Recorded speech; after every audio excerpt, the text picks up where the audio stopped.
Welcome to the Foreign Correspondents Club of Japan. My name is Michael Penn. I'm the vice president of the club, and I'll be your moderator for tonight. Well, this is the, you can, すいません、開けていいですよ。はい。This is the fourth in the series of political roundtables that we've begun to hold. These sorts of events are different from the normal press conferences which we hold in several respects. First of all, it is not meant to be somebody up in front giving a speech and you simply asking some questions. This is a roundtable in which the members who are here are expected to be participants, offering opinions and interacting with each other in this sort of atmosphere. You see how the table itself is set up so that we're all basically equals. So that's the approach that you should take to this event. Also, it's meant to be a networking event. Presumably those of you who are here have interest in Japanese politics. すいません、いや、開けていいですよ。はいはい。Presumably, you have interest in Japanese politics, and this is meant to be an opportunity to more deeply look at politics than maybe is available in general press conferences. So it's held on roughly a month, every month, and this is the fourth such event. Actually, though, this is the first time we've had somebody from the ruling coalition. Our first three speakers were all opposition lawmakers of one sort or another. So we're very happy to finally have somebody from the coalition here. And not only that, somebody who is very, very knowledgeable on defense issues and influential on defense issues, so I understand it. And I'll allow him to introduce a little bit more about himself in a moment. About our scheduling here, we will talk for about an hour. We'll have our discussion, and then we'll have a 10-minute break.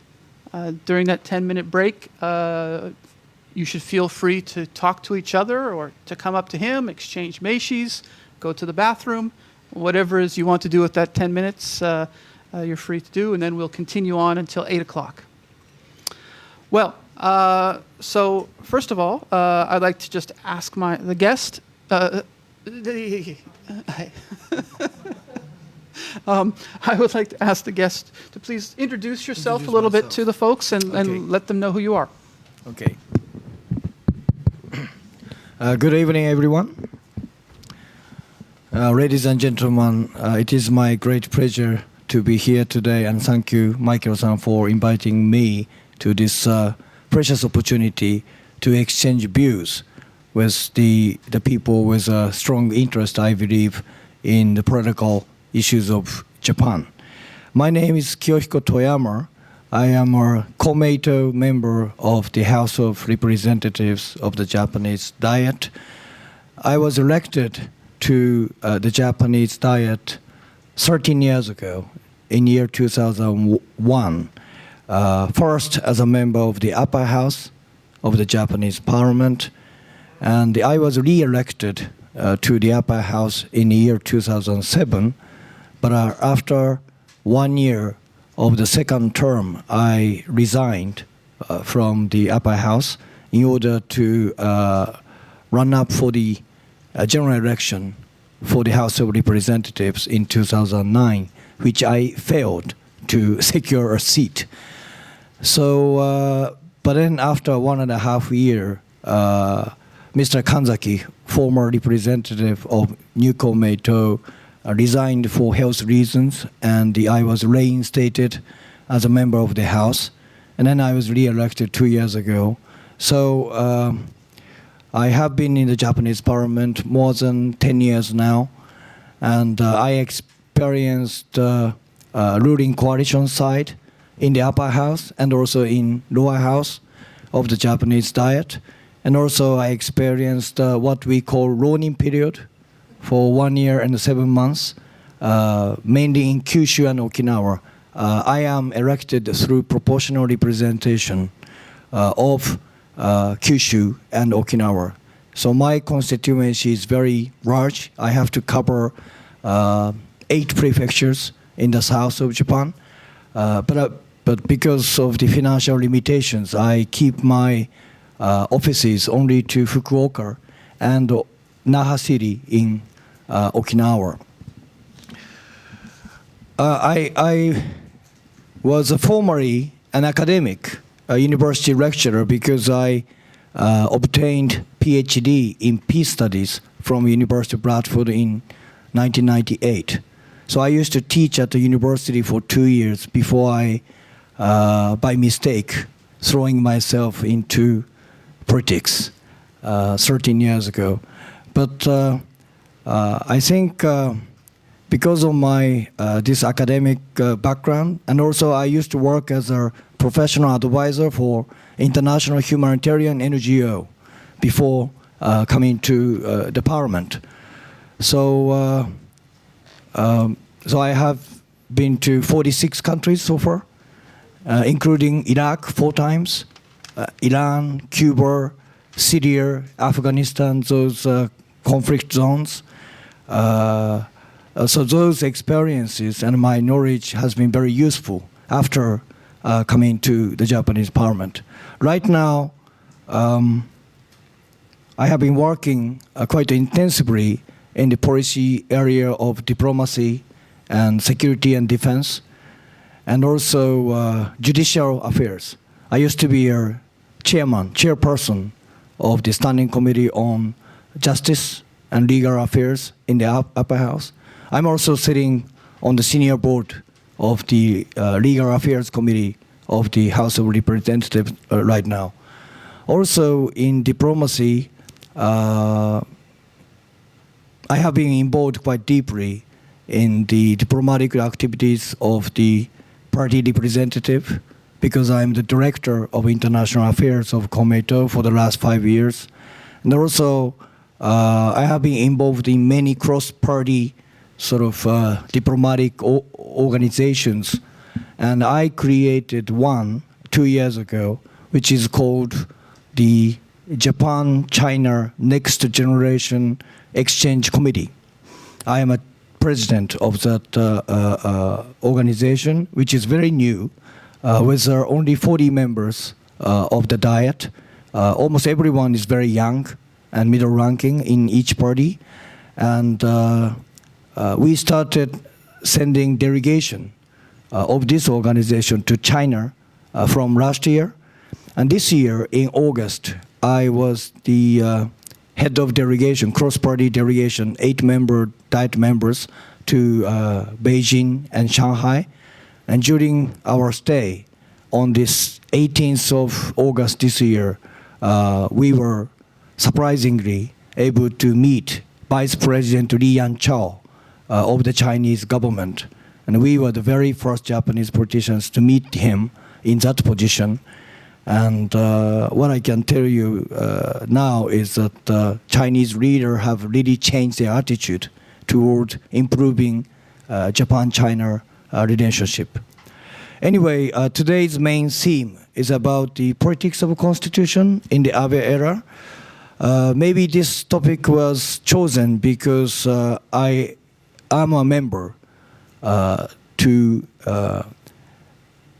LDP New Komeito Joint Task Force between May and July, which basically drafted the contents of the cabinet decision regarding, well, so-called in Japanese media, collective self-defense issues issued on 1st of July. So maybe later I would like to talk a little bit about what actually happened to Komeito and LDP deliberations and negotiations during the process run up to 1st of July. Also, the thinking of Komeito about constitution and defense issues. and the roles we played in drafting this cabinet decision. I distributed today among you two documents. One is the English version of the cabinet decision itself here. Also, another one is the English version of the press conference statement made by party representative Natsuo Yamaguchi right after 1st of July. So I hope that we can have a fruitful discussions on those topics and maybe others if you are interested. Thank you very much. All right, excellent. Well, I think that gives us all a very, very solid background on who it is that we're speaking to here today. And I'd just like to start off with one question, and then this is to you, and then after that we'll immediately start going around the room and seeing if anybody wants to follow up on that question or his answer, or to bring up your own points. I also have some other questions later on. First of all, my question is, there seems to be a generational change among lawmakers, especially in the Liberal Democratic Party. As we know, the Japanese political world has been going through very strange ups and downs in its general elections. Yes. In 2009, most of the LDP was wiped out. And then in 2012, it was the DPJ and now the opposition parties that were wiped out, and a whole new generation of young LDP lawmakers who owe something to Abe seem to have come into diet. What's your assessment of these younger lawmakers, and how much loyalty do they have to the Prime Minister? What different attitudes do they bring to defense and issues? Okay, first of all, there are, in terms of the House of Representatives, there are 119 fresh members in LDP who were elected in the general election 2012, December, under the leadership of current Prime Minister Abe. So it seems to me that they are generally loyal to Prime Minister. Sometimes we feel on the side of the Komeito that they are too loyal. They are being too loyal to Prime Minister Abe, that they don't voice their true voices on the surface, with which we are not sometimes happy. So I hope that as years go by, maybe those fresh men start to open their mouths and start talking more candid opinions about policies of Abe cabinet.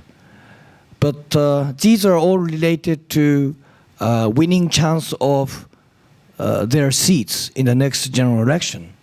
So as far as Prime Minister keeps very high popularity ratio vis-a-vis the public, maybe Abe-san can sort of maintain certain sort of powerful, leadership in the LDP. Now, Michael-san, I cannot. It is not probably fair for me to assess each individual of the fresh LDP members, or they are as a one group entirely. But I think let me put in this way. I think the current electoral system of Japan for the lower house is not appropriate, because I have been in the parliament for the last 13 years. At the time of Koizumi, we had 83 Koizumi children, out of which I think 73 are gone at the next election. With DPJ, we had 140 43 Ozawa children. And I think on my calculation, 136 are gone after 4 years. Then we have now 119. I don't know how many of them would be gone next. But what I'm telling you is that we are producing many, many former Diet members in society. And that's all. And I think we need some different type of electoral system where the very committed, able members of the Diet can stay on for some certain period of time to be trained and educated and nurtured by Japanese people. Because otherwise, you just serve parliament for 3 years and 4 years and gone, and just go around people with a meishi, with a former Kokaigin title. I don't want to see the increased number of these people. So, thank you. All right. Anybody want to follow up on that right now? Okay, Chris, please use the microphone. There's one microphone basically on each end of the table. 3. Yes. Thank you very much. Chris Winkler, German Institute for Japanese Studies. I would like to ask directly to this last comment that you made about longer serving politicians. Does this basically mean that we would go back to the old election system? Mm-hmm. Because I guess if we can sort of agree on one thing is that the introduction of the SMD, the single member districts, if it had one positive effect, it allowed finally in this country change of government, right? Before that, that wasn't possible because with, 3, 4, 5 candidates getting elected in larger districts, right? You were 100% sure that at least the LDP and in most cases the Socialist Party candidate went through, and in many cases even 2 LDP candidates from 2 factions. So basically, if we were to go back to that, we've seen now, or since 2012, how difficult it is for the opposition to get anything done in this country and to sort of get a party, a unified competition to the LDP. And political scientists sort of have been in despair because their wonderful rational choice models have all been thrown out, basically, ever since. But what specifically would you envision a new, fairer party, election system, rather, to look like, specifically as far as representation is concerned, and with the Supreme Court coming up with a decision on potentially voiding, of course, elections? Mm-hmm. Well, I'm a 45-year-old politician, so who probably still belong to the younger part of the Japanese Diet. So from that position, I would like to say that I don't want to see Japanese politics going back to the old age with all kinds of elements that have been criticized by the Japanese citizens and Japanese journalists and foreign media too. But I must point out this one. What was the biggest purpose of introducing the current single-seat electoral system? What was that? That was, if we, Japanese people, introduce this current electoral system, Japanese parliament will be naturally evolved into 2 big party politics, right? Okay, how many opposition parties exist today? It's now becoming 13 opposition parties plus LDP and Komeito. So what is clear right now is the failure of the current electoral system. Because I remember as a university student 20 years ago that many reformist-minded politicians turned up on TV explaining to the nation that we have to change the electoral system in order to have Party A, Party B, two healthy, bigger political parties change the government, at a certain interval. But that vision failed clearly, right? We have so many small parties and so many change of people every general election. This is not healthy. So that's why, so my conclusion is clear. We have to change this, right? And of course, decision and judgment of the Supreme Court about the discrepancy of the weight of the vote is another matter. And also I have to say that if you compare what Japanese politics was like 20 years ago or 30 years ago and it is today, it's so many differences, I think.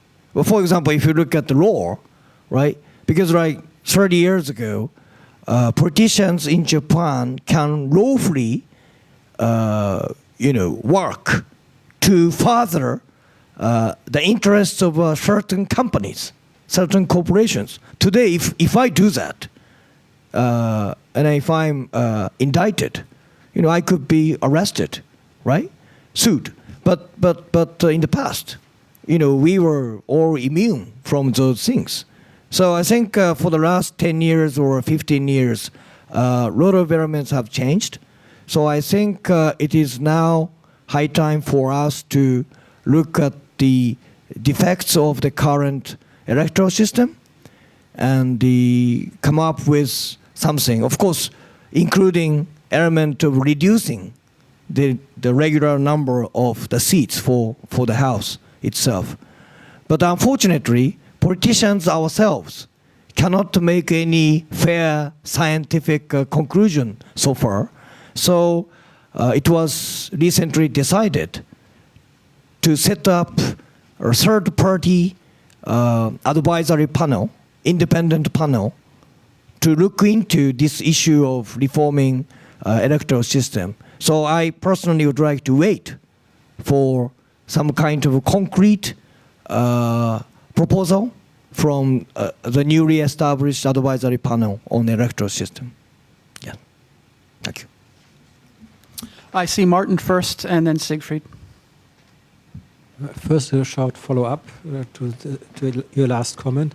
When do you First of all, introduce yourself. Martin Kölling with the German financial daily Handelsblatt.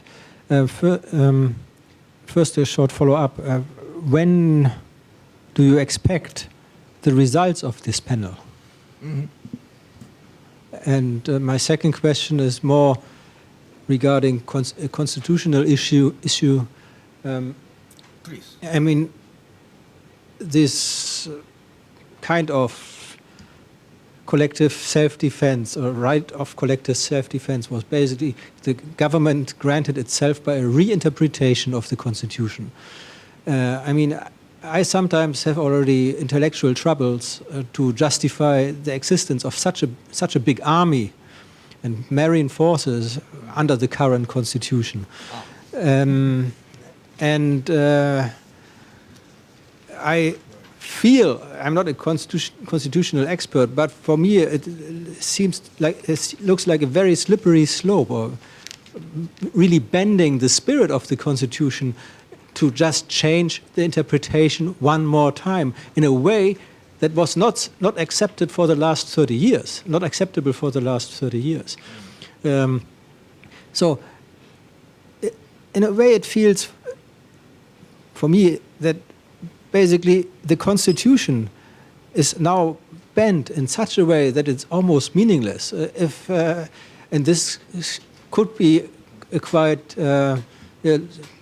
could prove quite dangerous in the future if the government just can reinterpret the constitution in very far-reaching ways and get basically what it wants. So what do you think? Do you see this threat too? That basically Japan is disregarding its constitution more and more, is undermining it, and so it becomes meaningless? Thank you very much for two very interesting questions. To answer your first question about when this new advisory panel on electoral system may come to conclusion? Well, to be quite honest with you, I don't actually know. But having said that, the next general election for the House of Representatives will be scheduled for December 2016. So we have only 2 years and a few months from now. And of course, Prime Minister Abe can dissolve the House of Representatives at his will at any time. But with a very stable basis of the current Abe cabinet, I don't think it's realistic to think that Abe will dissolve the parliament this year or early next year.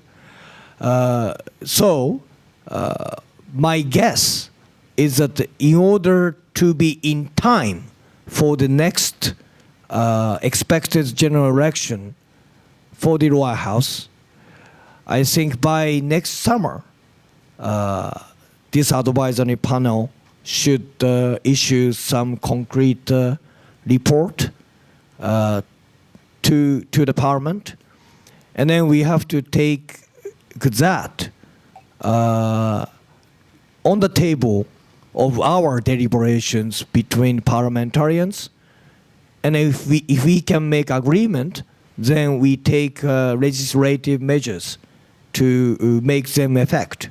So my guess is by at the latest by the end of next summer is probably a due for this advisory panel. Fortunately, the members of this advisory panel, which I don't really remember concrete names, but they are all non-politicians.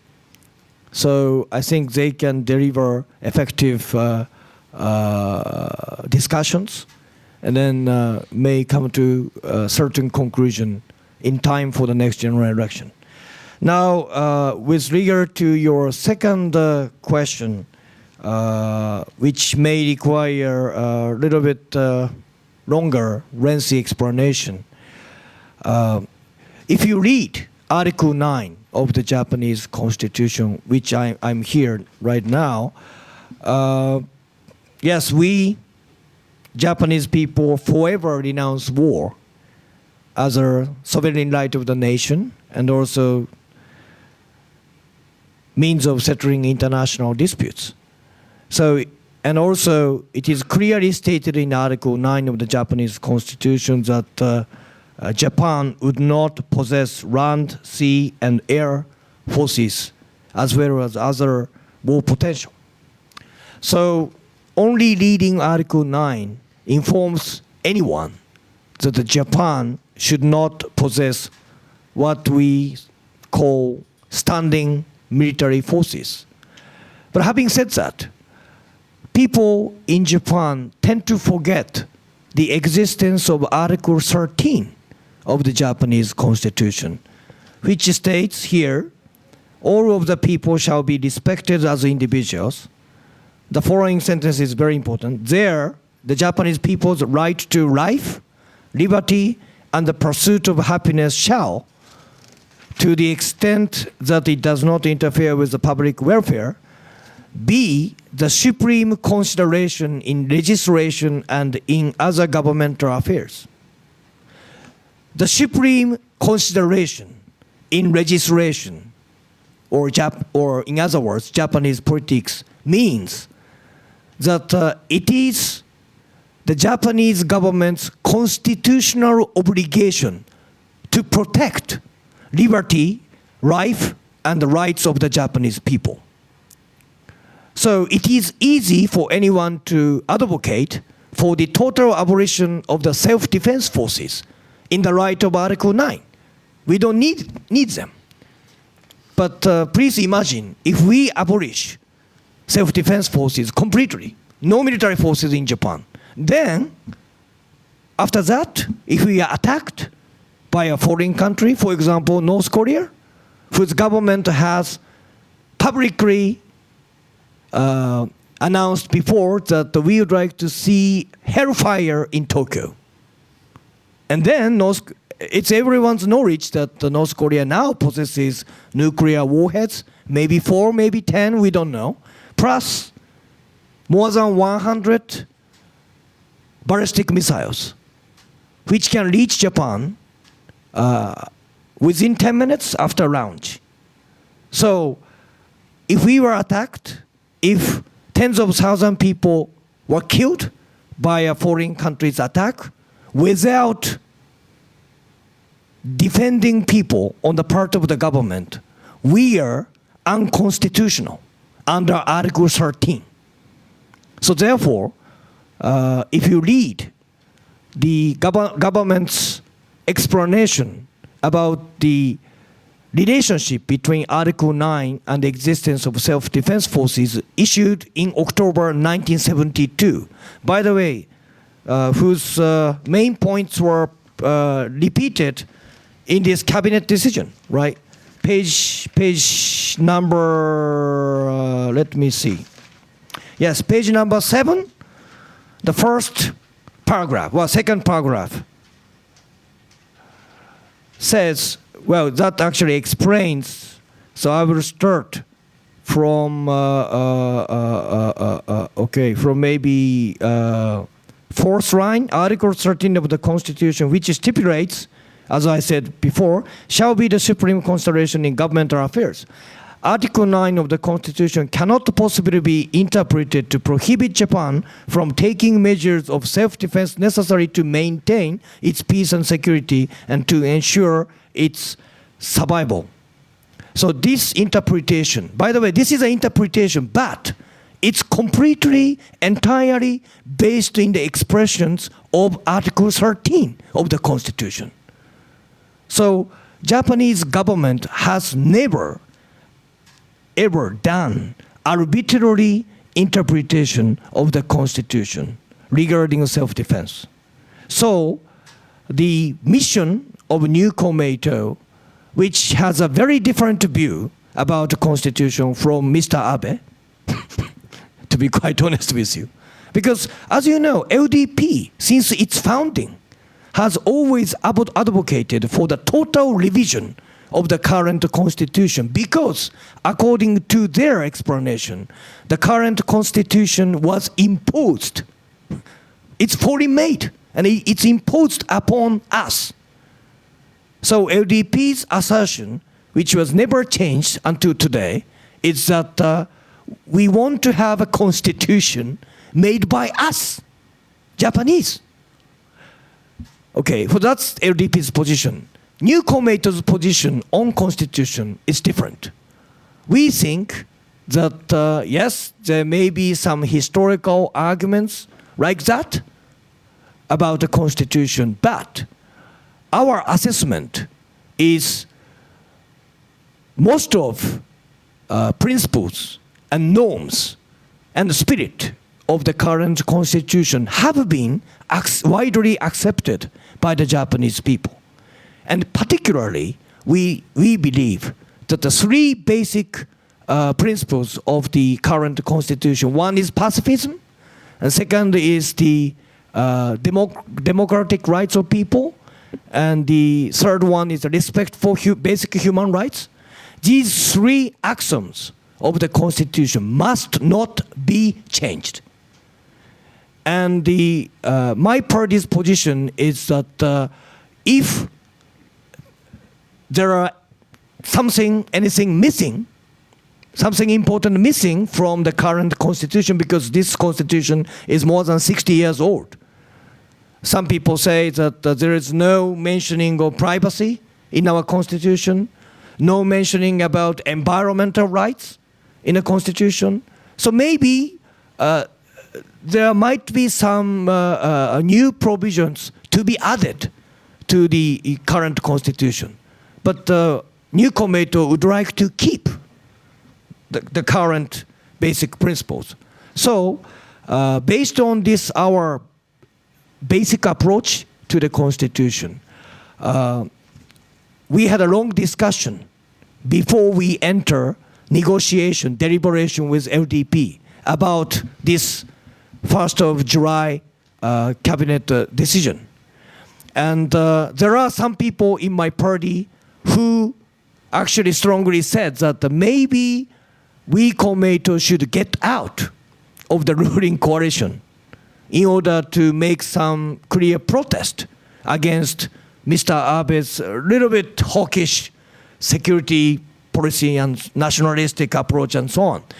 But we came to an agreement inside our party that actually, if we enter the negotiation with LDP, we can win the argument over LDP, and actually we won.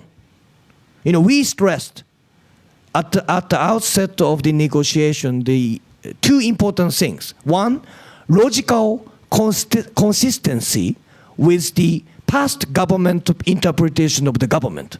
This must be kept. Second, principle of pacifism of the Japanese constitution must be kept, maintained. And the third, legal stability also must be preserved. And I have to point out that please look at the page 6 of the cabinet decision. The last paragraph with the number 1 tag here. Please look at the third sentence from the bottom. In this regard, logical consistency and legal stability are required for the government's constitutional interpretation. This sentence was inserted on the assertion of the Komeito representative to the deliberations. I was there, watching the exact conversation. So likewise, in this document, there were certain sentences which were later inserted on the assertion of new Komeito. And that's why we were very happy, content with this document. Some people say that with this document, Japan, in the near future, can participate in certain kinds of multinational attack against such terrorist group as ISIS, for example, in the Middle East. This assertion is false. Based on this interpretation, Japanese self-defense forces can never ever participate in that kind of military action. Do you know why? Because 3 new conditions were printed here. I think it's a page 8. Well, from the bottom of the page 7 to page 8. There are 3 new conditions were expressed here. Unless all of those 3 conditions are met, any prime minister cannot mobilize self-defense forces, even on the basis of collective self-defense. And lastly, I must say that, okay, if you look at page 8, first sentence, in a close relationship with Japan occurs. So, well, you have to read from the previous page, but it says Japan can exercise the right to collective self-defense if armed attack occurs against a foreign country that is in a close relationship with Japan. Do you know the true interpretation of this expression, in a close relationship with Japan? This actually means that not all foreign countries that were in a close relationship with Japan. No. If armed attack occurs against foreign military troops which are engaged in military activities directly defending Japan, if they are attacked, then maybe we will move. I mean, self-defense forces may move. But unless this part is met, we cannot move. So we put very strict restrictions on the use of force, even today. So I will stop here. I'll let Martin follow up.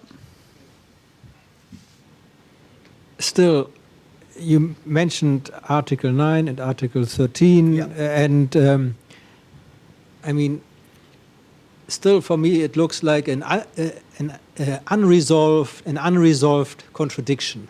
And Japan found a way basically to interpret the right to possess an army into it.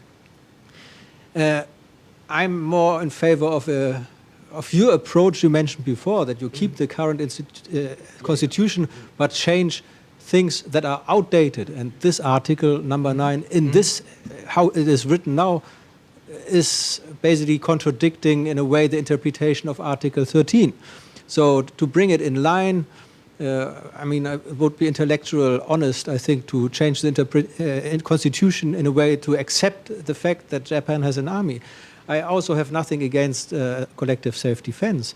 But the way, basically, you mentioned that you managed to insert these phrases, the safeguards, doesn't calm my fears, because this is based on a cabinet decision, on a majority decision, basically.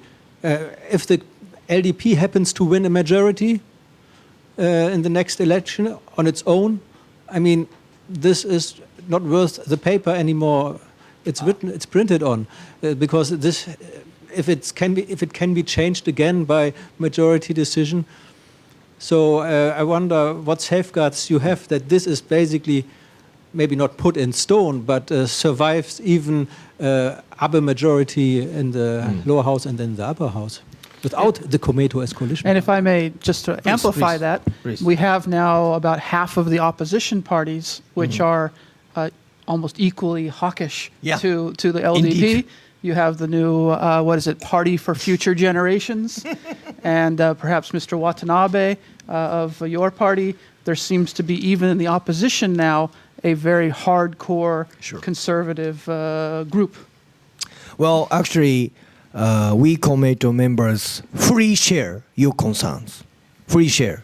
I have no arguments about that, and that's why we specifically ask Mr. Komura, Vice President of LDP, to have a press conference on this 1st of July. Has anyone read the statement issued by Mr. Komura? Mr. Komura clearly stated in his press conference that this time's interpretation is the limit, okay? The limit of the constitutional interpretation regarding Japan's use of force permitted under Article 9. This is a limit. So, a part of this document, one different mission of this document was to clarify the limits, boundaries, normative and operational boundaries of the defensive measures permitted for Japan under Article 9 of the Constitution. And Mr. Komura himself clearly stated in the press conference that if anyone in Japanese politics wants to go further, in that time, you have to propose to change the Constitution itself. So this is the end of interpretation works regarding Article 9 and the use of force. And by the way, the same statement was made also by Mr. Yokobatake. What is the English translation of Naikaku Cabinet Legislation Bureau. Yeah, the Chief Cabinet Legislation Bureau stated in the official parliamentary deliberations budget committee following the 1st of July, right? Answering a question from Mr. Kitagawa of New Komeito. So now it's official view of the government that if anyone wants to go further, he or she or the party needs constitutional revision. So this is the end of interpretation trip. Okay, Siegfried has been waiting quite patiently. Yeah, please. And then I think Chris, and then I saw you, then over here. Yes. Siegfried Nidl, freelancer from Germany. I think the correct way to change policy and dealing with self-defense. I think the only correct way was to change the constitution. And what you did, what the Komeito did, Mr. Abe, he doesn't regard the constitution. He's not, for him, it's not so important. He likes to deal a policy in his own way, and the constitution is an instrument to use in his way. I think your party, I think, was obliged to not to help Mr. Abe in dealing with the constitution in this way. And I think that was, for me, this was your party's failure. That you helped Mr. Abe to change the constitution and change the constitution, but not by the legal way to change the constitution. And I think okay, there is a contradiction between the Article 13 and the Article 9. It was never resolved, and I think the way to change the constitution is to qualify, perhaps to change both articles. But there was no discussion in a public discussion about Article 13 in the public. There was no discussion. I think this had to be discussed in the public. One to the other, what the point before about many opposition parties now. I think this is not a problem only of Japan. If you look to Europe, there are a lot of new opposition parties founded in the last year. In Germany, we have two. In England, UK, they have a new kind of right-wing party. If you look to Northern Europe, Scandinavian states, they have also some new parties founded in the last year. I think there is a different kind of thinking in many democratic countries about parties. Just a quick comment to your remarks. I agree with you. I mean, we know that the cabinet does not have authority or legal power to change the constitution itself. So what Komeito did is to prevent Mr. Abe and his aides and his friends in LDP from actually changing the meaning of constitution through interpretation of cabinet decision, which only requires signature of cabinet ministers. No consent from the parliament is necessary. So, and I think we did that. We prevented that. You see, you mentioned, we help Mr. Abe. I mean, about constitutional contradiction. We didn't create contradiction. I mean the contradiction, is from constitution itself. So that's why there is unfortunately a room for confusion. And that's why the government needed to establish firm interpretation of Article 9 in year 1972. And they did that. And our argument is that, yes, it's okay, Mr. Abe, we can have a new interpretation, but it should be logically consistent with the 1972 interpretation of the Constitution. And I think they are consistent. Okay. Chris? Yes. Oh, Chris again. Well, sorry, it's me again. I have to say, I have to sort of, maybe this is a German thing, sort of my two, the other two gentlemen's remarks about sort of being skeptical. Mm-hmm. If you look at sort of, and I mean, I've spent a lot of time, probably too much time, sort of researching the debate over constitutional reform going all the way back to the 50s. Mm-hmm. If you think about that, it's essentially, particularly since the 1990s, an awful lot of things that were never, where people back then said, well, they won't never ever happen. They did happen. The SDF got dispatched abroad, which was until the end of the Cold War a big no. Afterwards, the PKO corporation law, it said, okay, Yes. only a United Nations Security Council mandate, then the SDF will be sent abroad. Well, we know how that went with Koizumi sending the SDF to Iraq without such a mandate. And the High Court in Nagoya actually ruling that part of that was against Article 9, without of course, this having any sort of ramifications for government policy. Right. Now, if you look at all the sort of deterrents that would prevent, in the Japanese case, the government from doing what it wants to do, the Supreme Court has essentially withdrawn itself from the entire question of Article 9 entirely, by saying it's a political question, it's not for us to decide, it's up for Parliament, for the people's elected representatives to decide. So we are not going to talk about this going all the way back to Tsunakawa in the 1950s. The Cabinet Legislation Bureau, until recently, has always sort of been regarded as a stalwart, a protector of the Constitution, or at least prevented the government or parts of the LDP from doing what it wanted to do. But we've seen with Mr. Abe, and actually already before that with Yoshida Shigeru and Nakasone, then in the 1980s, that if the Prime Minister only wants something badly enough, he will just kick out the head of the Cabinet Legislation Bureau, replace it with somebody who is going to do what the Prime Minister wants him to do. And in the end, I mean, the Cabinet Legislation Bureau cannot say no to the Prime Minister, right? I mean, it's part of the Naikakufu.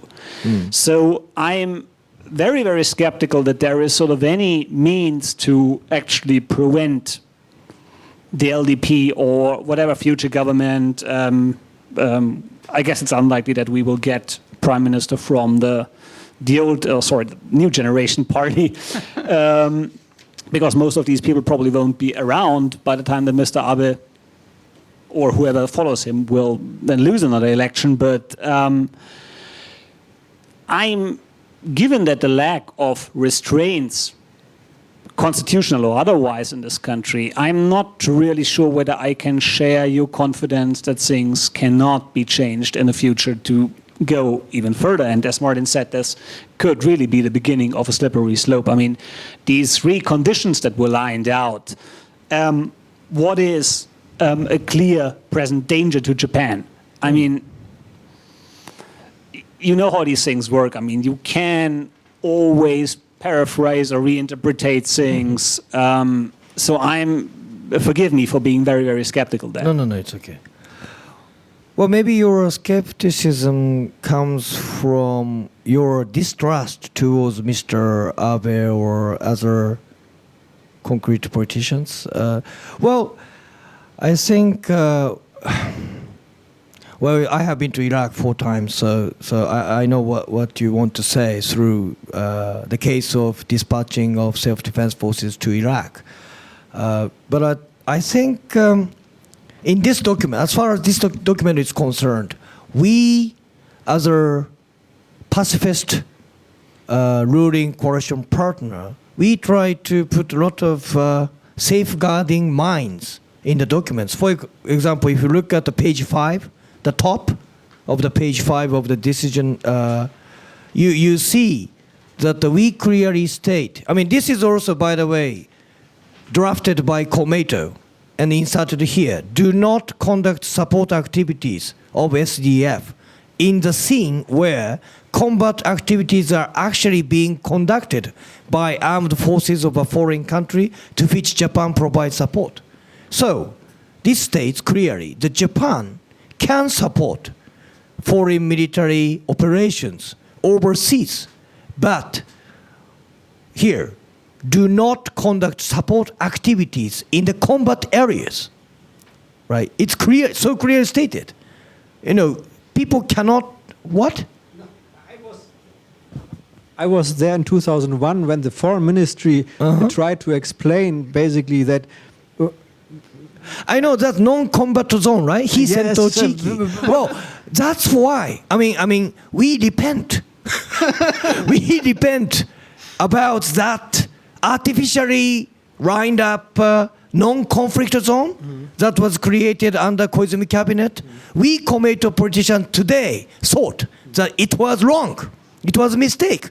That's why in this document we inserted this one. The non-combat. This is an evolved version. So no conflict evolved to non-combat. No. We stopped drawing lines today. We say here, look, if you go there, if there are combats there, you cannot enter there. But before we, lined up the Iraqi map, and we say that this is a non-conflict zone. And that's why SDF troops can go there and stay there. As long as we politicians change the map. But we thought it was so unrealistic today. That's why we say any part of the earth, if combat is being conducted, don't go there. And this is a new rule. Yeah, but the point was a real support, for example, in Afghanistan, where the ships basically provide fuel, maybe to ships that are shooting cruise missiles from the sea. Yeah, so it's not a combat zone because the Taliban have no weapons to shoot back at the American ships. That's right. But it's part of the combat. Because in a way it's combat zone because the rockets are shot from these ships. But the foreign ministry at that time told us, no, it's basically where the rocket lands, where the combat zone is, and not where it's fired. But Martin-san, come on. There is a limit to which I'm trying to explain because in the end, Japan and the US are in alliance. So of course, as our ally, we would like to do or provide the things and services to allying partner, but within the limitation of the constitution, that's all. We never say, even Komeito politicians, we never say that we stop being a partner of US in the military alliance. That's another issue. If we break off with the US as a military alliance partner, then story is completely different, as you say. Okay, we're getting close to break time, but he is next, and then you, and then if he comes back, David. But I think we'll have your question be last before the break, and then we'll start after the break with you first. Okay. Please. Can you please microphone? Makoto Honjo, associate. Regarding, Toyama Sensei, you have been saying that Komeito is different from the LDP in many in its policies and so on. On that it is a more, yes. or it's a more pacifist-oriented party Sure. than a more sort of a hawkish liberal democratic party. Well, not hawkish, nationalistic. Nationalistic, okay. If you look at the history of your main backer, Soka Gakkai, they were persecuted very relentlessly before World War II. That's right. And the same people who persecuted Soka Gakkai became the members of LDP after World War II. Shinzo Abe's grandfather probably was one of them. And how does Komeito sort of manage to sort of Reconcile? Yeah, that's the right word. Reconcile this historical characteristic of LDP with what you are and what your historical heritage is. And how have you managed to reconcile yourself to going into bed with Jiminto to form a coalition government? I think that has been my long-held sort of questions about Komeito. I think a reconciliation, in the sense you explained, was, I think, already done, you see. Because you cannot generalize the characteristic of LDP, which is to me to be very diverse in the composition of members. Of course, you mentioned the grandfather of Prime Minister Shinzo Abe, maybe someone who might had belonged to a group of bureaucrats of authority which persecuted the pre-war time Soka Gakkai. But I have no evidence about that, and we don't know. Maybe no one knows, but it's theoretically possible, because he was the high-ranking bureaucrat in pre-war time. I mean, his grandfather, right? And but LDP is such a big political party with the politicians from all sectors of society with various backgrounds and various philosophy and tendencies. I know concretely that there has been always a group of politicians within LDP whose thinking is very close to us about constitution, about pacifism, about peaceful diplomacy, and so on. So our approach is that not overgeneralizing the characteristic of LDP, but rather look at the party as a very diverse, dynamic political group, and played very important roles in its history before.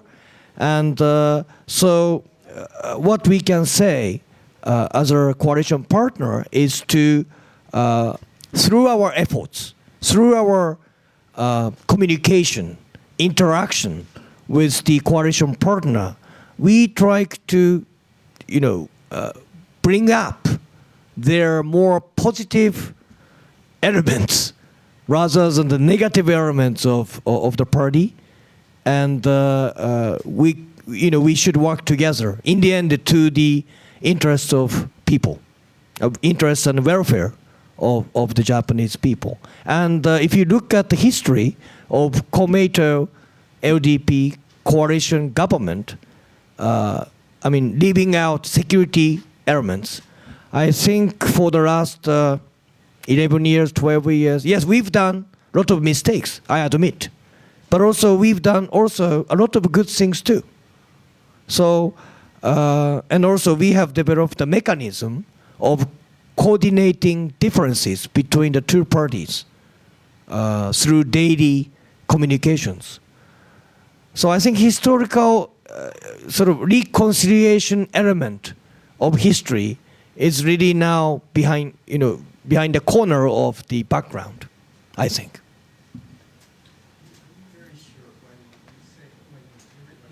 A microphone, please. You're very sure when you realize that when Prime Minister Abe is sort of, taking a rightward shift, and he's considered to be one of the strongest prime ministers in Japan right now, and you yourself were saying that there were 119 new LDP members of parliament who are very Abe-leaning. Well, what I can say before taking a break is that, yes, Prime Minister Abe is a very strong leader, I admit. But to be quite honest with you, without help of Komeito and its supporters, I don't think even very strong, popular present Prime Minister Abe cannot maintain stable government. For that, we have a certain confidence. Think about elections. All right. We have now reached our break time. We will regather here at 7:15. We'll begin with this lady's question. And this is the networking time. So there are people in this room, not only him, but there's other interesting people around this table. So please take the time to get their meishis, talk to each other, and we'll re-begin the formal discussion at 7:15. Thank you very much. Thank you.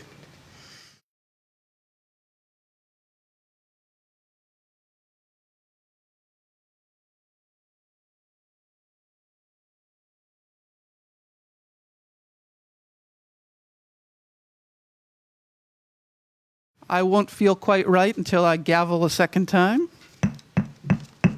All right. Yes, thank you very much. All right. Well, as promised, let's begin this second session, which we have only 45 minutes left, with Nazafarine.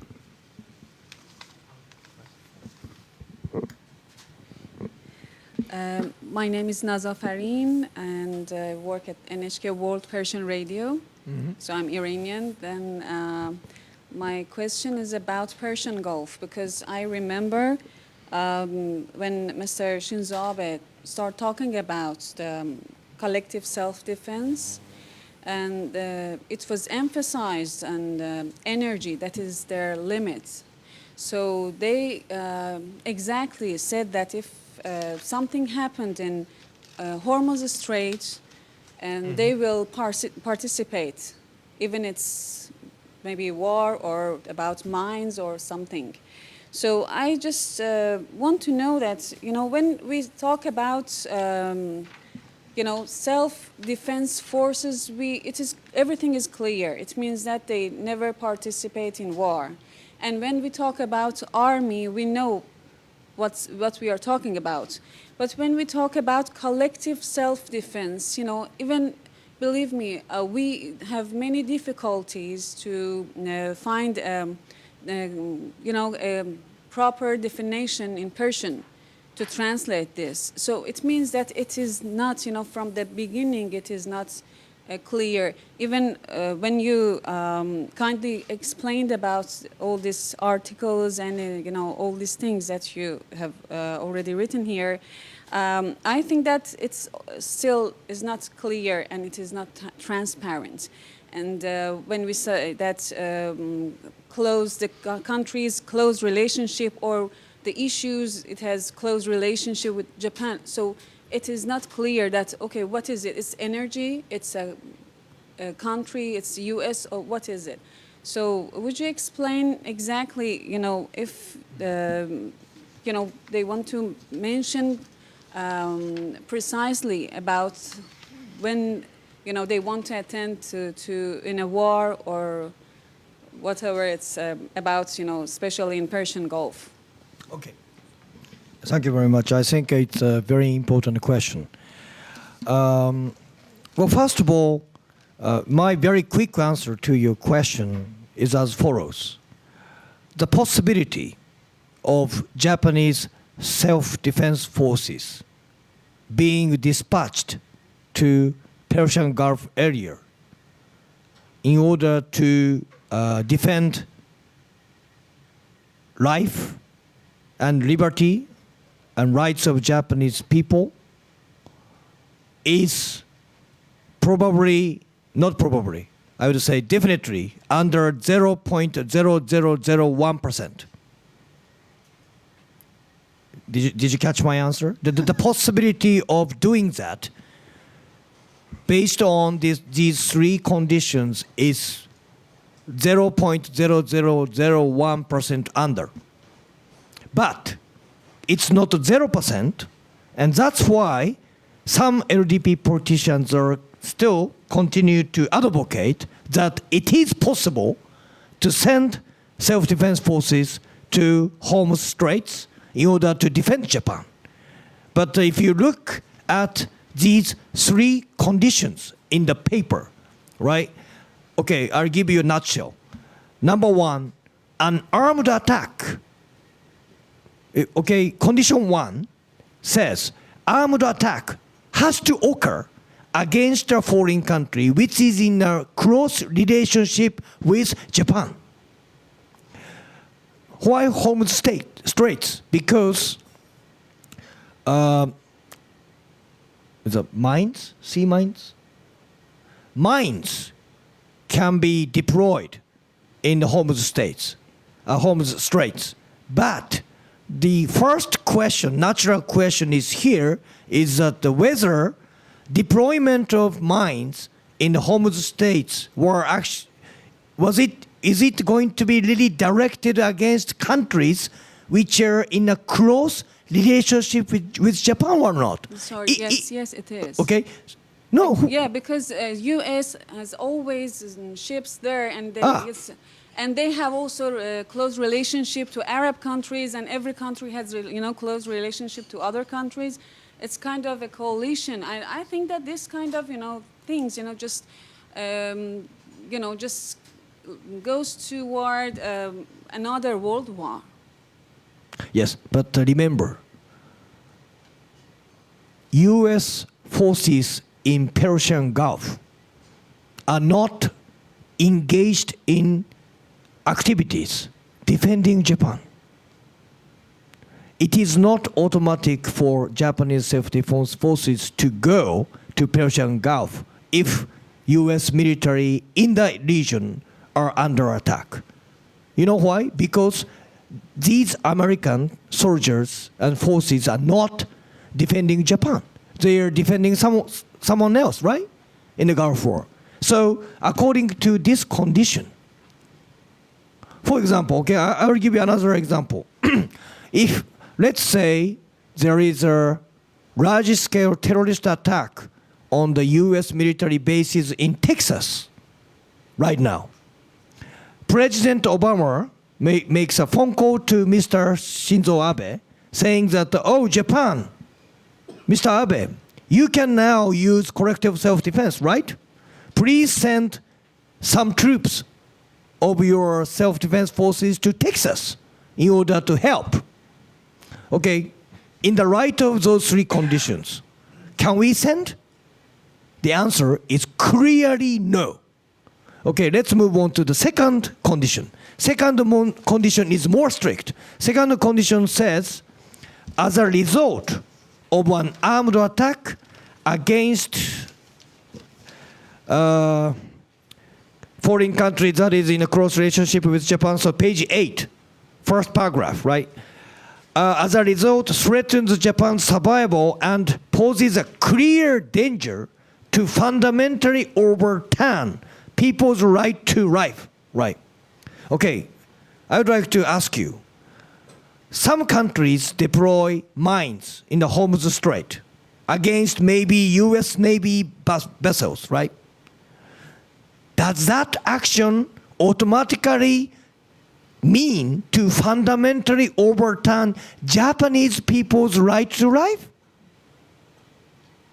Sorry, they said that, Japanese officials No. said that yes, because they No, said no, that no, no, we no, no, no. need LDP energy no, and LDP don't have politicians energy, never we'll say yes. die. No, LDP politicians never says yes. They say always. Okay, for example, in an NHK interview, Mr. Suga, the cabinet chief secretary, clearly says, if three conditions are met, yes, we can send self-defense forces to Hormuz Strait. That's the answer. Always they say, if situation meets all of three conditions of this document, then, only then, we can send self-defense forces to the Persian Gulf. That's the answer. They cannot omit if three conditions are met. And I'm asking you, deployment of mines in the Hormuz Strait, does it really mean to fundamentally overturn Japanese people's right to life? I don't think so. It's always no. Because, for example, some people say, okay, because of these mines, ships, Japanese oil tankers are stopped by this incident. If oil doesn't reach Japanese archipelago in time for economic activity of Japanese society, that may threaten the people's right to life. That's the kind of arguments that the LDP politicians presented even before us in our closed deliberations.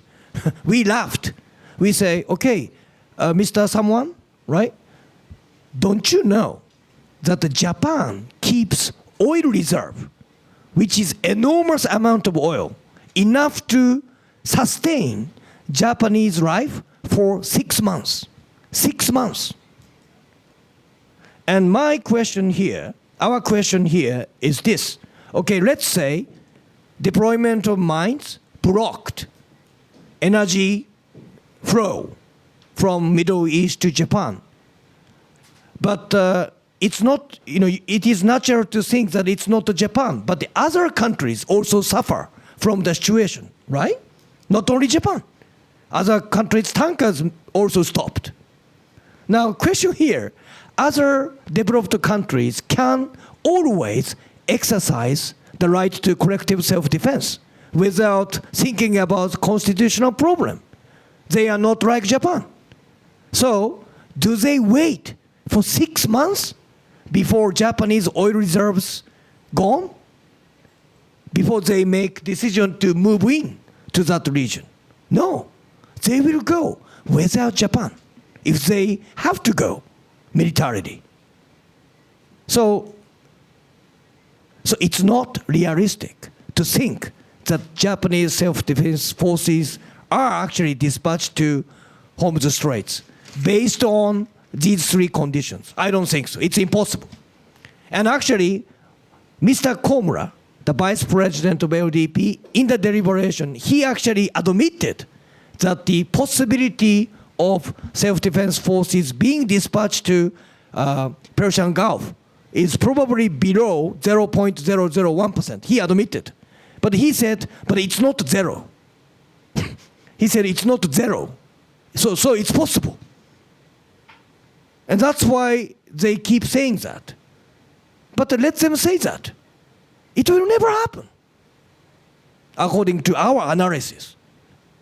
Very scientific analysis. David. No, how can we send?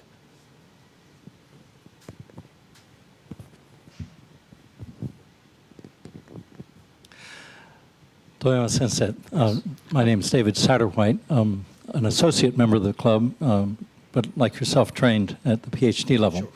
I admire that your PhD in peace studies is the third ever issued to a Japanese citizen, and in a very, very important foundation on which you are participating both in your party and in the government.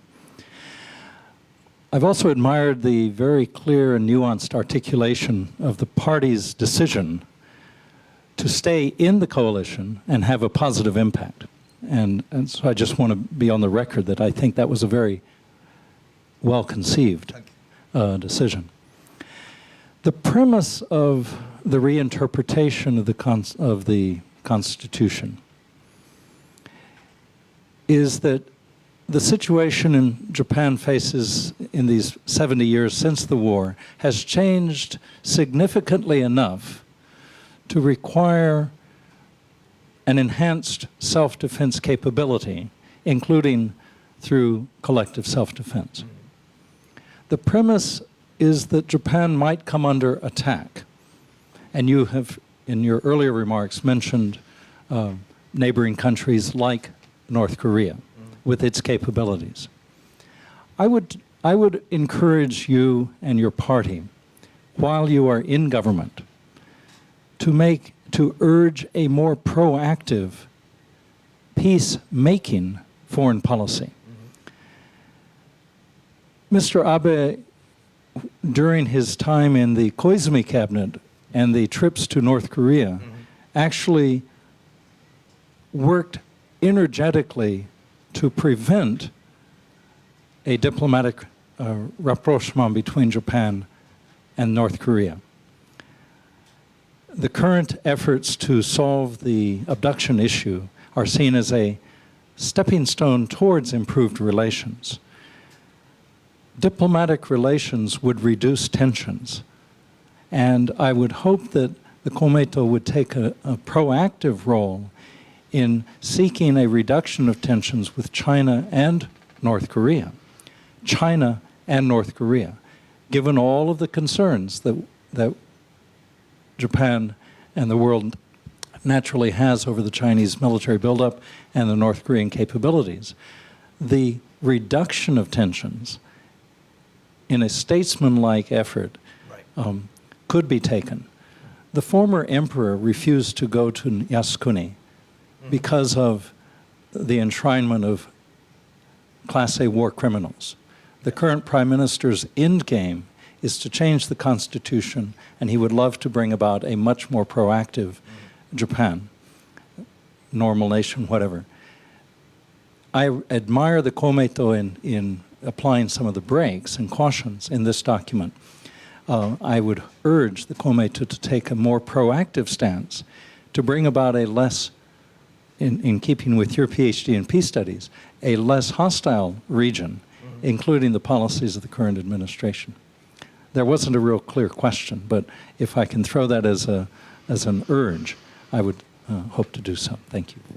I think I see what a clear question out of that could be, and that is, what role does diplomacy play in the security here, especially vis-a-vis China?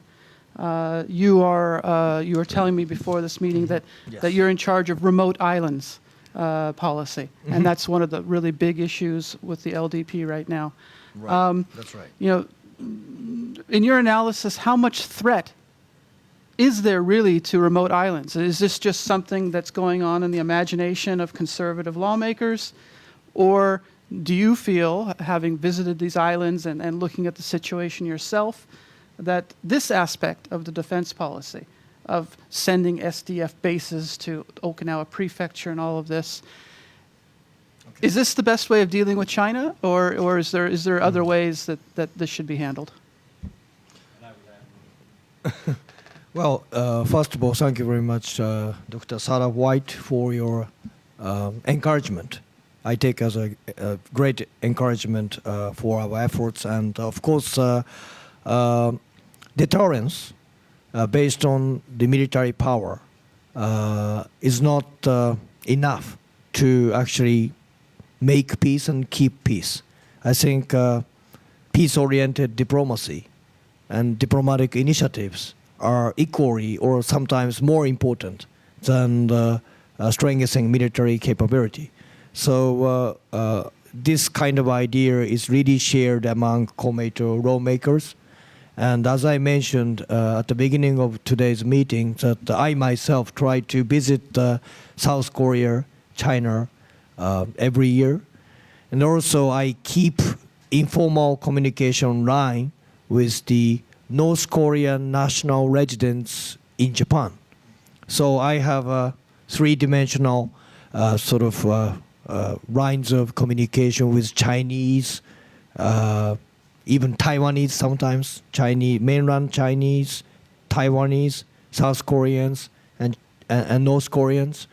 And it is very important for Japanese politicians to always keep in our mind that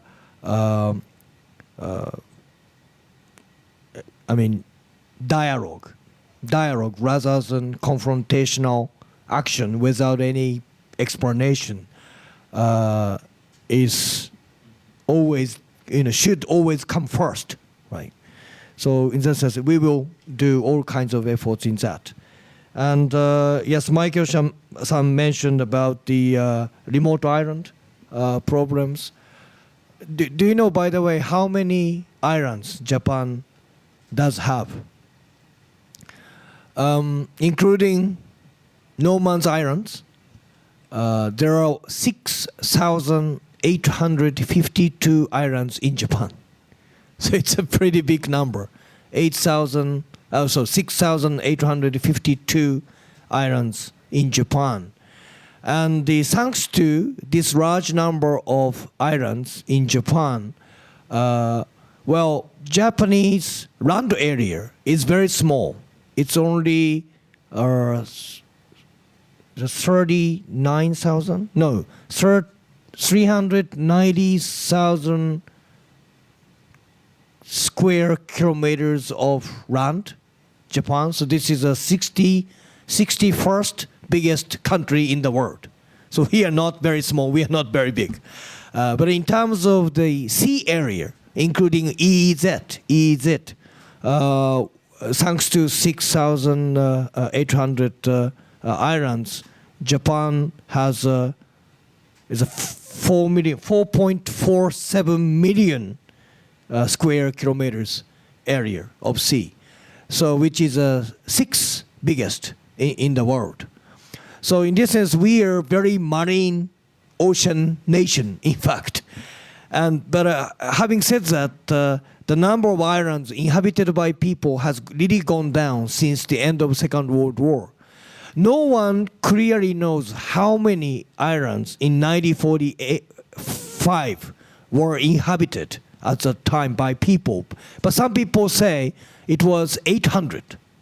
But today, we have scientific data, of course, demographic data, that actually tells us that there are only 418 islands which are inhabited by Japanese people. So we were reduced by half, and as a result, like Senkaku Islands in the East China Sea, we have some problems with the foreign countries. I mean, another one is Takeshima with South Korea, and of course we do have a big Northern Territory islands with Russia. So there is no easy solution to these problems. But as far as Senkaku Islands are concerned, I think right now what is most important for political leaders of both Japan and China is to really reach an agreement to set up a maritime communication mechanism between the two governments, not only between the two governments, between the two national coastal guards headquarters, and probably we may need such a direct communication mechanism between the military organizations of China and Japan in order to avoid unwanted military confrontation in the sea, which could happen anytime. If you have a little bit wild, if not crazy, commander in charge in that around the surrounding area, no one knows what would really happen to that. And what we don't want to see last is the escalation of small confrontation involving military elements of both countries into really big confrontation that might lead to a war between the two neighboring countries. So what we can do right now, rather immediately, is to establish a mechanism to prevent unwanted sort of military confrontation. So we will work on that quite soon. Yes. Okay, I saw Siegfried first. Microphone. Oh yeah, sorry. I have more a general question, more to the paragraph 9. Today I went to a Afghanistan conference between Germans and German scientists and German and Japanese scientists attended it and talked about the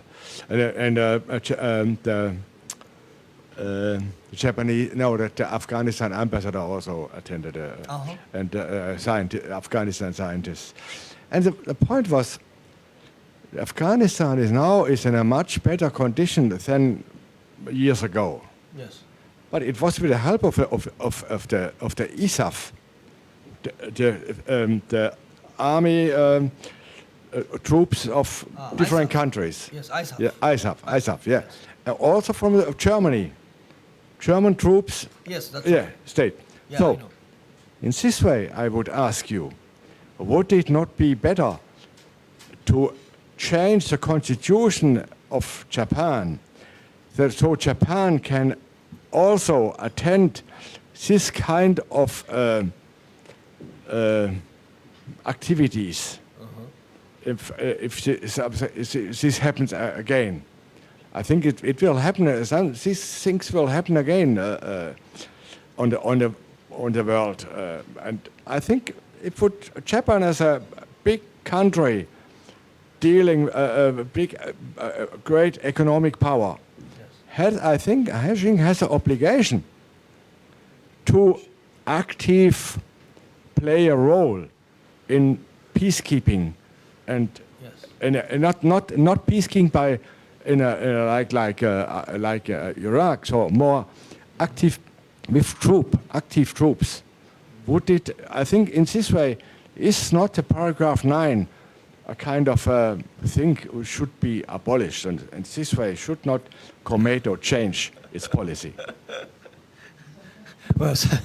Well, first of all, thank you for your suggestion, because your assessment and evaluation of Japanese self-defense forces is probably high. That's why your saying that maybe Japan should also participate in the kind of operation like ISAF in Afghanistan. Well, as I explained before, or may not have explained before today, but we would like to be more proactive contributor toward the peace. But because of our history in the 20th century, in that Japanese troops invaded and aggressed other Asian countries. Unfortunately, our ancestors killed so many people, innocent people in Asian countries, and the bitter, painful, tragic memory of Japanese aggression in the other Asian countries are still vivid and clear in some minds of other Asian nations. I have been to almost all ASEAN countries myself, and also I have been to China more than 10 times, and I had very painful conversations with the Chinese people, South Korean people over comfort women issue, and some bitter conversations with Singaporeans too before. And so based on my personal experience, I think we should be very careful in any way sort of trying to send the Japanese forces overseas. But as I mentioned, within the framework of United Nations peacekeeping operation, I think Japanese forces have earned enough solid trust from international society. I visited East Timor 4 times. And out of 4 times, on 2 occasions, I actually observed with my own eyes the activity of self-defense forces as a part of multinational peacekeepers in East Timor. And I think the objective evaluation of the self-defense forces by other countries' politicians and military leaders was so high that I was now very confident. I am now very confident that the kind of roles that SDF have played in the previous UN operations, we have earned enough trust so that we can resend self-defense forces in the similar missions overseas. We did that. We are doing this in the South Sudan, in Africa right now. There are self-defense forces in Sudan, South Sudan. But for the Afghanistan, I think it's really the possibility of combat is so high in that area, so that there is a constitutional restraint, also emotional restraint, historical restraint. So I'm sorry, we are very careful about that. But I take your advice as a positive remarks. Yes, I know, but yeah, but we are kind of still different countries and different post-war history is different. Yeah. Sorry. I wonder if the Prime Minister would agree with you that World War II was a war of aggression. But anyway. He should. Martin. Yeah, we were talking about diplomatic efforts to break the silence between Japan and its neighbors. In the recent months, we can see Japan sending, or Prime Minister Abe sending or recruiting former prime ministers as deputy foreign ministers, sending them to Russia and China and Korea.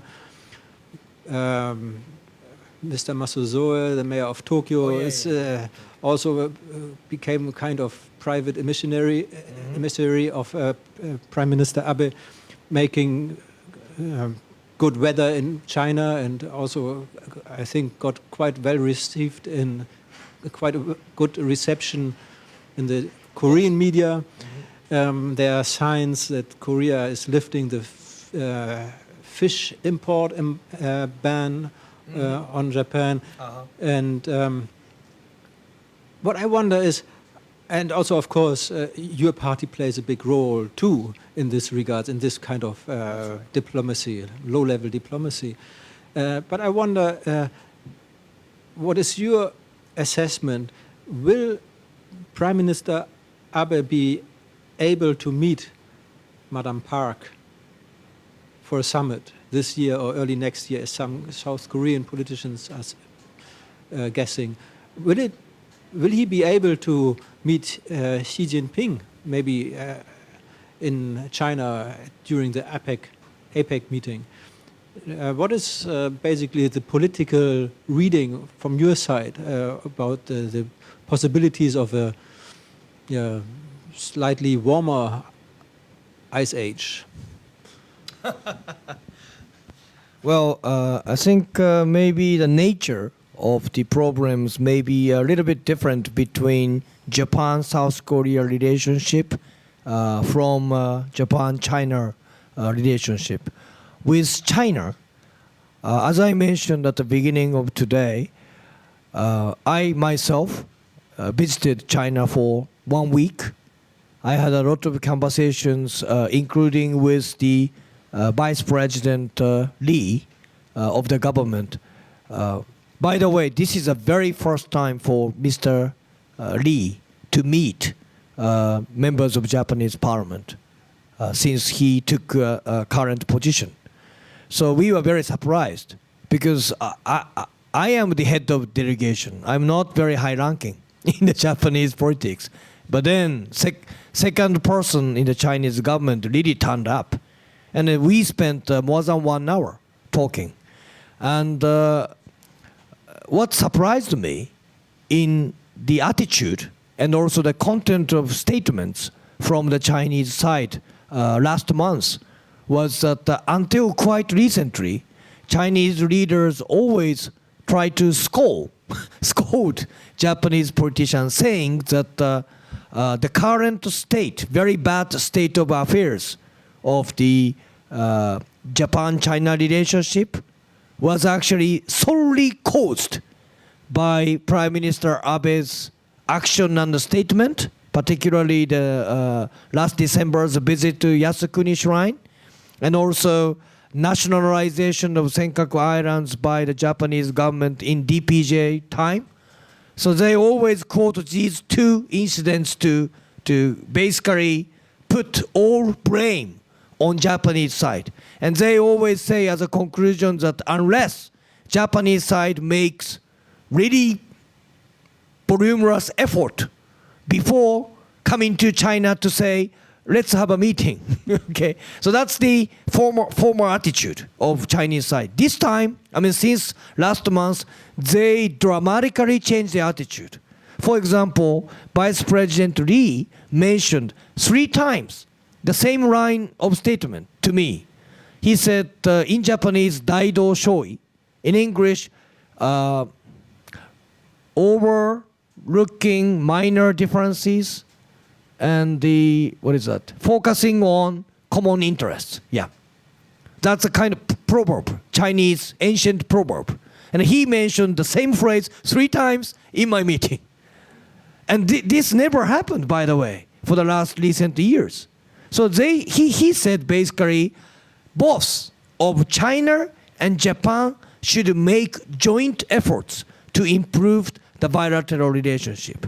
So I personally see this as a major change in their attitude and approach towards Japan-China relationship. So I'm not a part of the cabinet or government right now. So I do hope, strongly hope that at the time of APEC in Beijing this November, Mr. Xi Jinping and Mr. Shinzo Abe can meet for the first time as an official bilateral summit meeting. Now with Madame Park, I have so many friends in South Korea, and I love South Korea, by the way. I love South Korean food. I love the very passionate character of Korean people, all kinds of things. And I do have many best friends in the Korean parliament too. who are fluent in Japanese. But nonetheless, emotional elements are so bigger in Japan-China relationship. It's not only about how to view history or how to treat as a historical issue of the problem of comforted women, because there are still surviving victims of sex slave during the Second World War. And I mean, I personally didn't do a very specific study or scientific study of this incident, so I cannot fairly say, make a comments about what really happened to them. But as a political reality, it is very important for even for Japanese politicians to think about the existence of surviving but aging those ladies living in South Korea and the asking for help. So I think it's very important for a Japanese government officials and political leaders to find some kind of solution to this problem before we fundamentally move on with the better bilateral relationship between Japan and South Korea. And I think next 3 months from now is very crucial, because next year is a 70th anniversary of the end of World War II.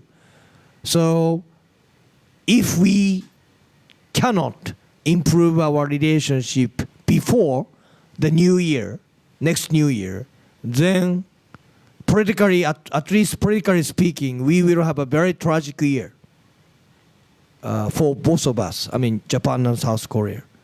So I think we will concentrate our political energy to really have some results towards the end of this year with South Korea. Chris, you still have a question? So this actually relates to your last comments about how to improve relations or whether they can be improved, because in sort of to go beyond APEC and just look a little bit further, in the end, all these issues, whether it's the islands, whether it's the history issues, even something like constitutional reform or constitutional reinterpretation, all these sort of things are very, very contentious. And well, there is a reason why they haven't been resolved, right? Because it's tricky. Yes. And You're right. so the question is, going forward, is there the political will and the ability to actually resolve them? I mean, if I think about what I keep reading, that people like Mr. Hagiuda and so forth who are close to Abe would like nothing more than to use that 70th anniversary that you mentioned to basically change or dump the Kono statement altogether, or the Murayama statement, or both, then we probably will indeed have a very tragic 70th anniversary, or maybe a very, well, hot or intense, depending on which side you stand on the issue. But I'm wondering whether, and I find it very commendable that you talk to the Chinese and the South Koreans and try to get some sort of rapprochement going. But I wonder, how long does this go, or how far can this go? Because in the end, somebody is going to make remarks again, somebody is going to go to Yasukuni again.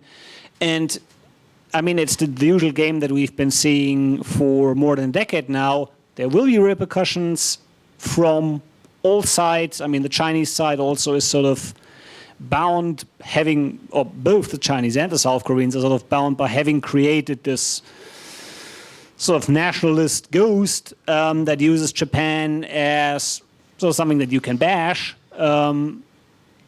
And putting that genie back into the bottle is, particularly in the Chinese case, probably very, very hard, because part of that is sort of explaining the existence or justification, providing justification for one-party rule, right?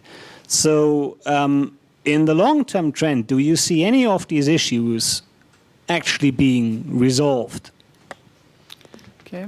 And before you answer Chris's question, I want to get to Nazafarine's last question, and then we'll give him the final word, because we're getting down to the last 4 minutes here.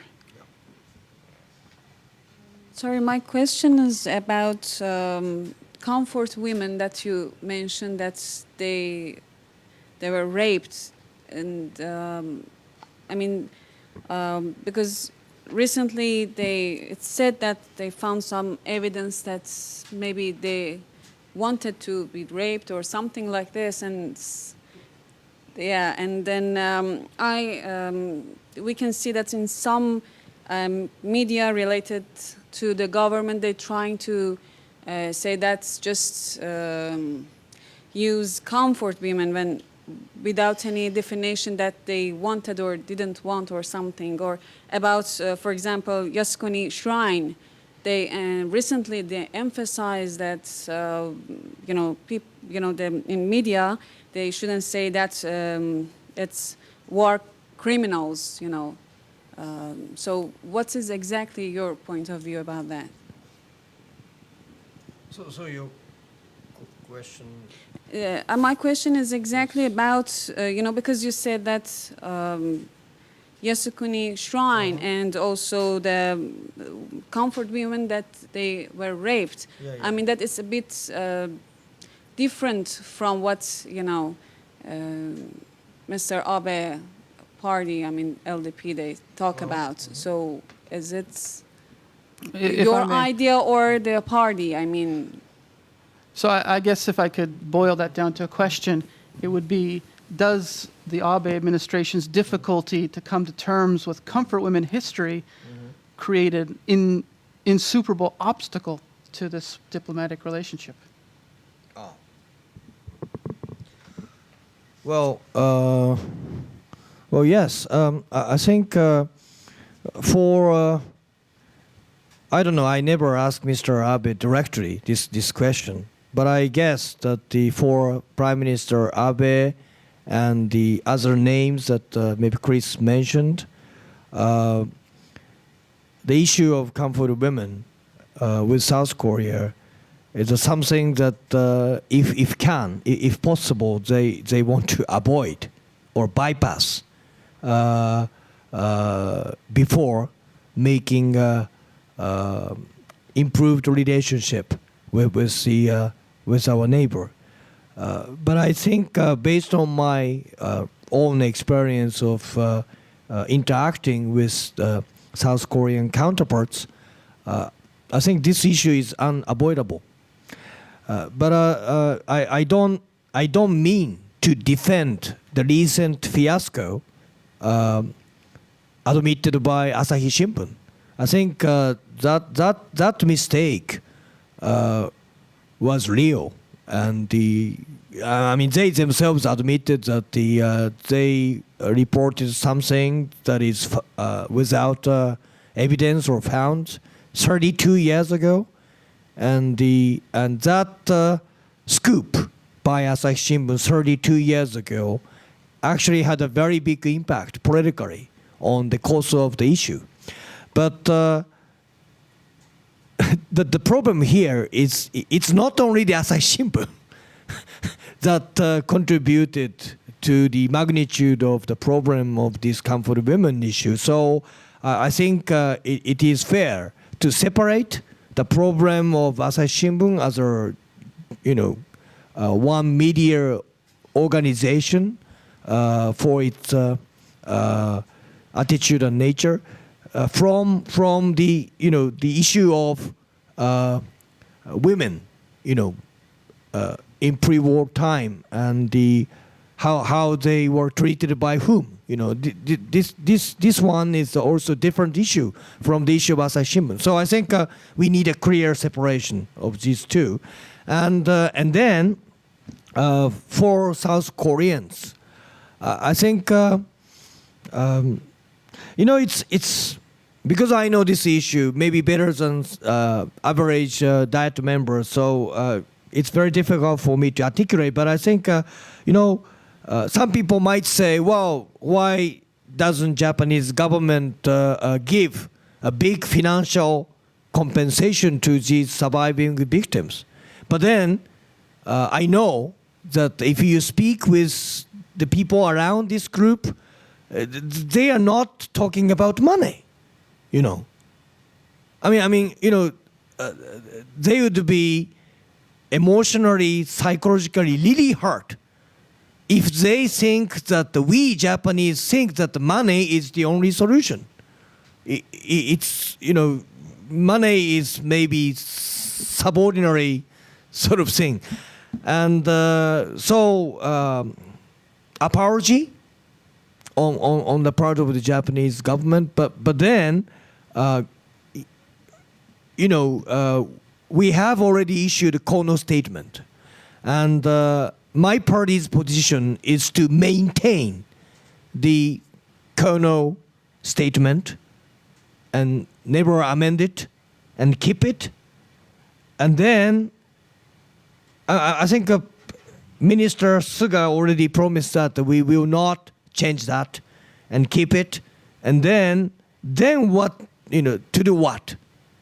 So sorry, I cannot speak out any further, but we are now thinking among the related politicians and the bureaucrats that what, in concrete terms, what kind of things we can do to those survivors, and maybe that may lead to some kind of new solution, you see. And yes, Chris mentioned about can we really resolve those history issue, and you mean the island issues too? Island issues and so on. Yes, I think you're right by saying that those problems are so tricky, and that's why they are unresolved for so many years. I think you're right, but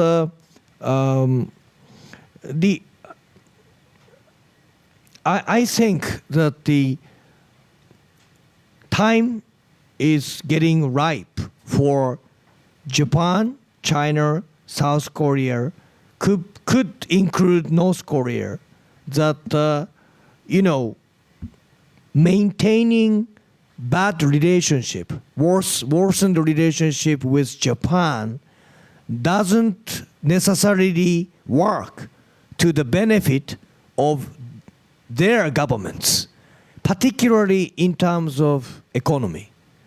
I mean, I really felt that when I was in China and also when I was in South Korea. I think, yes, China is getting bigger and bigger, and their economy is still growing, unlike Japanese one. But having said that, I think they need Japan. China needs Japan. If you go to the town called Soshu in Japanese, in English, Suchon. So in Suchon, 1,608 Japanese companies are there, employing so many Chinese people, paying really good salary, and not only that, Japanese companies train these Chinese workers up to very skilled workers. So they could be a future Chinese leaders in the business sector. So in many, many ways, Japanese companies stationed in China for more than 20 years have now contributed to Chinese economy in a very matured manner. So I think, you know, many different stories, but to cut the time short, I think for Japan, China is and will be very, very crucial country in terms of, you know, securing Japanese economic health. So we politicians have all kinds of pressure, but one is from business sector, the other one is economic society as a whole. And I think Chinese and Korean counterparts feel the same in a different nature. So I think we we would move at least into the direction of finding solution together. But I don't know when. So, but we will do our best. Yes, thank you.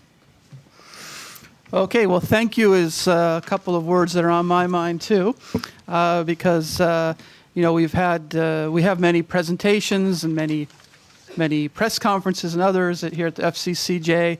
I can hardly think of few that were quite so dynamic and well expressed. I think that somebody was telling me that you don't act like you were a bureaucrat before you were a politician. So we do appreciate you coming out and giving us your time, and I found it very stimulating. Thank you. Thank you very much. Thank you very much, everyone. Thank you.